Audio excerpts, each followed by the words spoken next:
Hello friends, welcome to my channel Murmu study. তো friends, আজকের ভিডিওতে আমরা পশ্চিমবঙ্গ মধ্যশিক্ষা পর্ষদের ক্লাস 6-এর দ্য রেনবো নামক যে কবিতাটি রয়েছে বাই ক্রিস্টিনা জর্জিনা রসেটি, তো সেটা আমরা পড়ব। ঠিক আছে, let's read about the poet Christina Georgina রসেটি।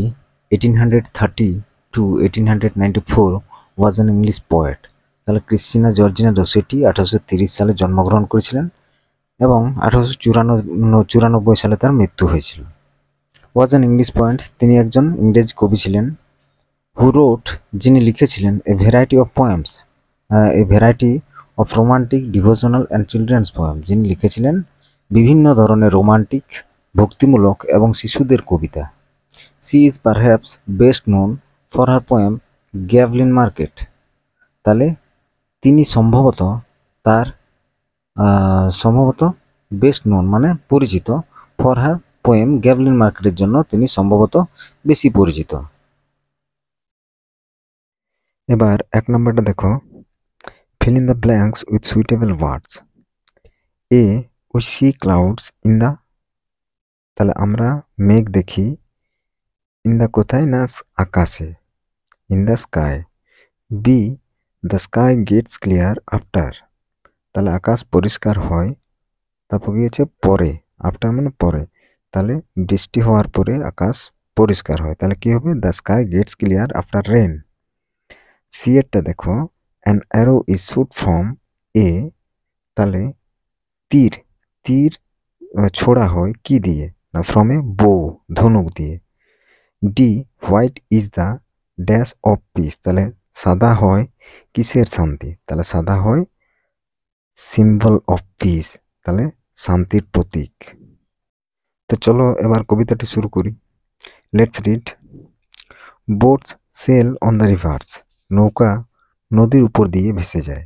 And ships sail on the seas, এবং জাহাজগুলি সমুদ্রের উপর দিয়ে ভেসে যায়। But clouds that sail across the sky, কিন্তু আকাশ জুড়ে মেঘ ভেসে যায়। আর প্রিটিয়ার দেন দিস, এগুলির চেয়ে সুন্দর, তাহলে আকাশ জুড়ে যেটা মেঘ ভেসে যায় সেগুলি সুন্দর কিসের চেয়ে না ওই যে নদীর উপর দিয়ে নৌকা ভেসে যায় এবং সমুদ্রের উপর দিয়ে জাহাজ ভেসে যায়। There are bridges on the rivers, নদীর উপর ব্রিজ আছে। As pretty as you please, তোমার মতো সুন্দর, তার মানে তুমি যেভাবে বানাতে পারো তেমন সুন্দর হবে ব্রিজটা।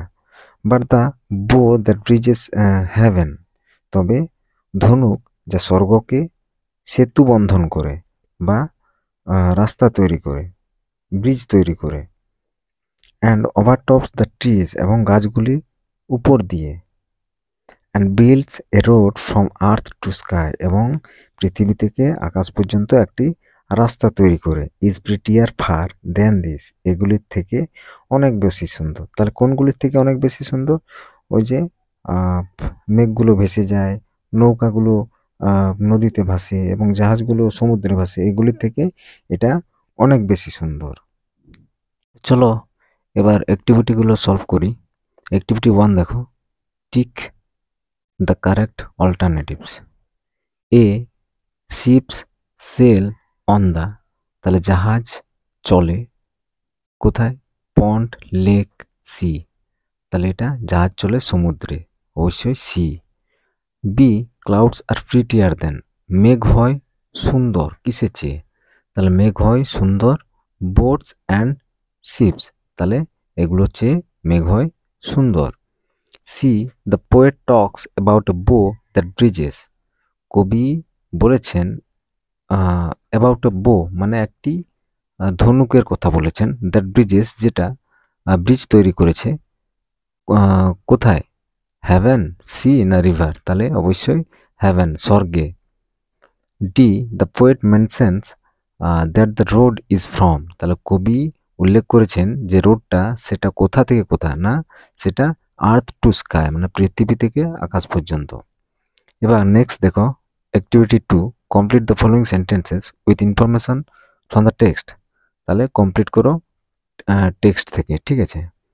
এ, বোটস সেল অন, তাহলে নৌকা চলে, on the rivers, B. The sailing boats and ships are less beautiful than, তাহলে sailing boats and ships জাহাজ এবং নৌকাগুলো আর লেস বিউটিফুল মানে কম সুন্দর কিসের চেয়ে, the clouds and the clouds that sails across the sky, তাহলে মেঘের চেয়ে জাহাজ এবং নৌকা যে চলে সমুদ্রে আর নদীতে সেগুলো কম সুন্দর।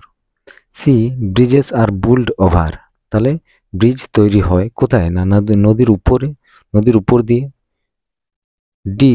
দ্য বো বিল্ডস, ধনুক তৈরি করে, কি তৈরি করে, a road from the earth to the sky, একটি রাস্তা তৈরি করে যেটা পৃথিবী থেকে আকাশ পর্যন্ত বা স্বর্গ পর্যন্ত। ঠিক আছে, এবার নেক্সট দেখো activity 3, answer the following question. Boats and ships sail on the water, নৌকা এবং জাহাজ জলে চলে। While clouds across the sky, যদিও ক্লাউডস মেঘ অ্যাক্রস দ্য স্কাই মানে মেঘ ভাসে বা মেঘ চলে আকাশে। State the different in their manner of sailing, তাহলে কি বলছে, তাদের নৌযানের ধরনের পার্থক্যগুলি বর্ণনা করো। তো দেখো, boats and ships are man made things, নৌকা এবং জাহাজ হলো মানুষের তৈরি জিনিস। And sail by human beings, এবং মানুষের দ্বারা এটা চলে। But sailing of clouds in the sky, কিন্তু আকাশে যে মেঘ চলে ইজ এ ন্যাচারাল ইভেন্ট, এটা একটা প্রাকৃতিক ঘটনা। And it is beyond our control, এবং এটা আমাদের কন্ট্রোলের বাইরে। এবার activity 4, feel in the following chat with information from the text. তাহলে হোয়াট মানে কি, আর হোয়ার মানে কোথায়। তাহলে কি দেওয়া আছে, এখানে দেওয়া আছে অন দ্য রিভার্স, নদীতে। তাহলে নদীতে কি না, বোট সেলস মানে নৌকা চলে নদীতে।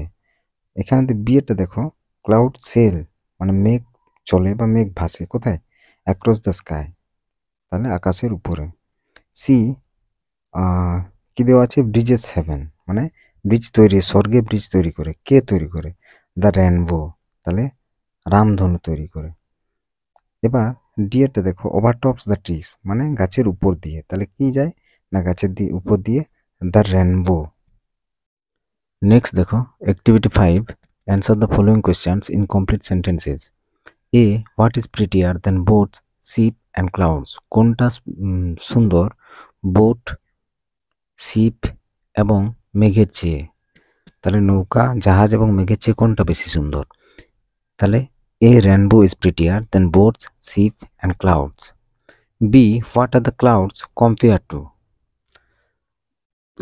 তাহলে মেঘকে কিসের সঙ্গে তুলনা করা হয়েছে, the clouds are compare to boats and ships, তাহলে মেঘকে জাহাজ এবং নৌকার সঙ্গে তুলনা করা হয়েছে।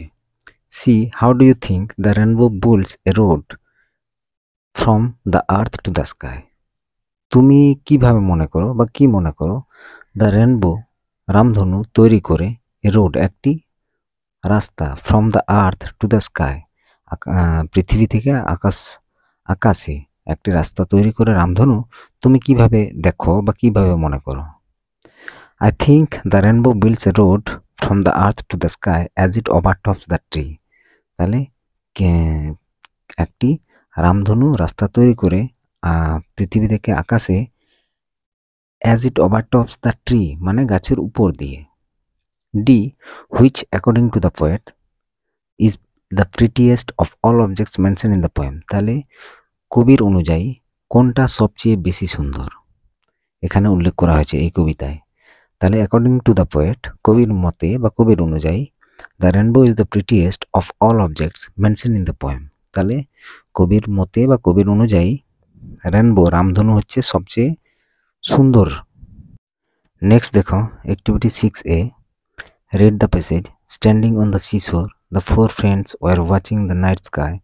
They looked at the stars in wonder. They felt the soothing breeze and heard the waves roaring in the deep sea. তাহলে pick out the countable and uncountable nouns and fill in the table. তাহলে একদিকে আছে countable noun যেগুলো গোনা যায়, আর একদিকে আছে uncountable noun যেগুলো গোনা যায় না। তাহলে ফ্রেন্ডস কি হবে, ফ্রেন্ডস, শিশুর, সি, এগুলো গোনা যায়, ঠিক আছে। আর আনকাউন্টেবল নাউন হচ্ছে ওয়েভস, স্টার্স, স্কাই, ব্রিজ, তাহলে এগুলো গোনা যায় না। নেক্সট দেখো activity 6B, circle the collective nouns and underline the abstract noun in the following sentences. তাহলে কালেকটিভ নাউন যেগুলো আছে সেগুলো সার্কেল করতে বলেছে, আর যেগুলো অ্যাবস্ট্রাক্ট নাউন আছে সেগুলো তলায় দাগ দিতে বলেছে। The fleet moves across the ocean, তাহলে ফ্লিটটা এখানে কালেকটিভ নাউন্স। দুইটা দেখো honesty is the best policy, তাহলে এখানে অনেস্টি হচ্ছে abstract noun. 3 a troop came marching on, তাহলে ট্রুপটা একটা collective noun. 4 the old man is known for his wisdom, তাহলে এখানে উইজডম হচ্ছে অ্যাবস্ট্রাক্ট নাউন। অ্যাক্টিভিটি 6C দেখো, fill in the blanks with the correct form of the given verbs in the brackets, তাহলে একটা C dash singing a song, তাহলে কি হবে এখানে ব্র্যাকেটে বি আছে, বি মানে বি ভার্ব এখানে বসাতে হবে। তাহলে বি ভার্ব কোনগুলো, অ্যামিজার, ওয়াজওয়ার, তাহলে সেগুলোর মধ্যে কোনটা হবে, তাহলে she is singing a song, সে একটি গান গাইছে। দুইটা দেখো my father dash his work last night, গত রাত্রে, তাহলে ডু ভার্ব মানে ডু, ডিড আর ডাজ, তাহলে এগুলো ব্যবহার করতে হবে। তাহলে মাই ফাদার ডিড মানে করেছে, হিজ ওয়ার্ক তার কাজ, লাস্ট নাইট মানে গত রাত্রে। সি দেখো 3 নাম্বারটা দেখো, they dash to the playground go, তাহলে এখানে গো এর কোনটা হবে, দে গো হবে, দে ওয়েন্টও হবে, ঠিক আছে, যেটাই করো তোমরা। 4 নাম্বারটা দেখো, the football match dash seen by many people, এখানে বি আছে, বি মানে বি ভার্ব, তাহলে এখানে অ্যামিজার, ওয়াজওয়ার এগুলোর মধ্যে যে কোনো একটি হবে। তাহলে the football match is seen by many people কিংবা the football match was seen by many people, এই দুটোই হবে, ঠিক আছে। এবার fill in the blanks with appropriate words from the help box. Activity 7টা বলছি, 7A। 1 নম্বর দেখো, she has a dash blue skirt, তাহলে কি হবে, she has a pretty blue skirt, pretty হবে। 2 নাম্বার 2টা দেখো, dash help us to cross the river, আমাদেরকে সাহায্য করে নদী পার হতে, আমাদেরকে কি সাহায্য করে, ব্রিজ, ঠিক আছে, তাহলে ব্রিজ হবে।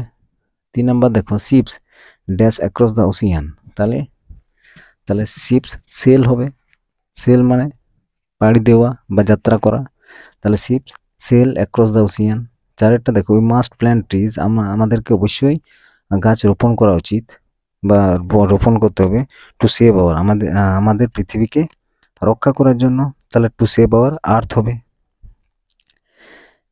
অ্যাক্টিভিটি 7Bটা দেখো, make meaningful sentences of your own with the following words.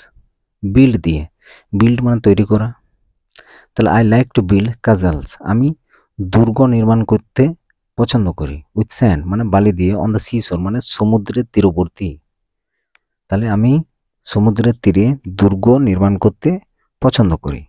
Across, তাহলে the boy was walking across the road, তাহলে ছেলেটি হাঁটছিল, অ্যাক্রস দ্য রোড মানে নদীর ওপারে, রোডের ওপারে, তাহলে অ্যাক্রস দ্য রোড, রোডের ওপারে হাঁটছিল। ব্রিজ দেখো, bridge help us to cross rivers, তাহলে ব্রিজ আমাদেরকে সাহায্য করে নদী পার হতে। Road, we should be careful while crossing the road, আমাদেরকে কেয়ারফুল হতে হবে, যখন আমরা রোড পারাপার করি তখন আমাদেরকে অবশ্যই কেয়ারফুল হতে হবে, কেয়ারফুল। অ্যাক্টিভিটি 8A দেখো, after a heavy shower we often see that a rainbow appears in the sky, তাহলে একটা আমরা কি দেখি না, আফটার হেভি শাওয়ার মানে জোরে বৃষ্টি হওয়ার পর, উই অফেন আমরা প্রায় দেখি, দ্যাট এ রেনবো অ্যাপিয়ার্স একটি রামধনু আবির্ভূত হয় বা দেখা যায়, ইন দ্য স্কাই আকাশে। একটা প্যারাগ্রাফ লেখো ইন অ্যাবাউট 60 ওয়ার্ডস, মানে 60টি শব্দের একটি paragraph describing the scene as you see it. Use the following hints, তুমি এই নিচের হিন্টসগুলো ব্যবহার করতে পারো বা ব্যবহার করো। দেখো তাহলে কি হবে, on the day we sat in our courtyard we are extremely happy, তাহলে তোমরা এটা করো, ঠিক আছে। তো আমি এটা পড়ছি না, নাহলে ভিডিওটি আরও লেন্দি হয়ে যাবে। তো এই ছিল আজকের পড়া। যদি ভালো লেগে থাকে তাহলে অবশ্যই লাইক করবে আর যারা ক্লাস 6-এর এখনও পর্যন্ত আমার ভিডিওগুলি দেখোনি তারা অবশ্যই ডেসক্রিপশন বক্সে লিংক দেওয়া আছে, তোমরা দেখে নিও। আর অবশ্যই চ্যানেলটিকে সাবস্ক্রাইব করবে।